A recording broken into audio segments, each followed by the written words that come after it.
I apologize for that break in lesson delivery. I had received a call from someone.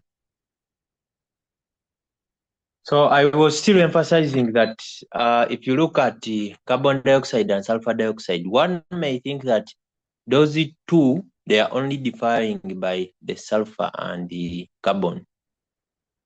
However, we are going to see that carbon dioxide and sulfur dioxide, they have different shapes. They on top of differing by carbon and sulfur, we are going to see that sulfur, which is in group 6, and carbon, which is in group 4, those two atoms, they can result in formation of different geometries. So under molecular structure, colleagues, under molecular structures, particularly molecular structures which result from compounds that have the simple molecular structure, we discuss molecular shapes. Molecular shapes, for molecular shapes, just as the name sounds, here we look at shapes of molecules. For example, carbon dioxide can take on which shape? We are going to see that carbon dioxide can take on this shape. Sulfur dioxide can take on this shape.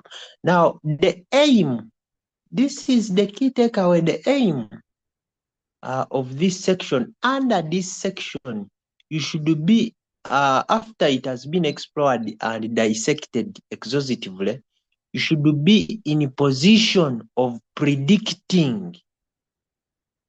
I've said, after exploration of this section, you must be in a position of predicting shapes of molecules. For example, if I give you the sulfate ion, can you predict its shape? That is the key takeaway.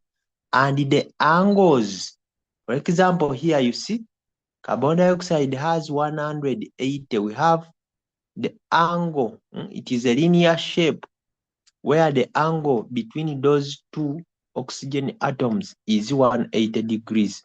Now this is sulfur dioxide. Sulfur dioxide, you see, you can predict that angle. That angle, I think it is 120, like that. So those are the key takeaways under this section. So by definition, there are two important terms. We have shape and the geometry. Shape and geometry. They are more, I want to say that they are more or less the same things, but the shape of a molecule looks at the position. It looks at position of atoms within the molecule. That is shape. For example, there up, I have given you an example of carbon dioxide. You look at, to predict its shape, you look at how those atoms are situated within its structure. So shape deals with the positions or the situations, the what? The rate at which the positioning of the atoms within the molecule, that is for shape. Then geometry defines 3D arrangement, how a molecule is arranged in 3 dimensions. In 3 dimensions, that is geometry. So to come up with the molecular shapes, we are going to see that to come up with molecular shapes. For example, if you want to come up with the shape of carbon dioxide or sulfur dioxide, you need to know what things are within that molecule, as in the bound atoms, so the molecules, or to predict the shape or the geometry, one needs to know the bound atoms within the given molecule and also the lone pairs of electrons. For one to determine or to predict a particular shape, like here in sulfur dioxide. Sulfur dioxide is made up of sulfur and oxygen. It's made up of sulfur and oxygen. So you need to know how many atoms am I having. I have 3 atoms. And in these 3 atoms, what is the bonding? Oxygen bonds with sulfur 2 times.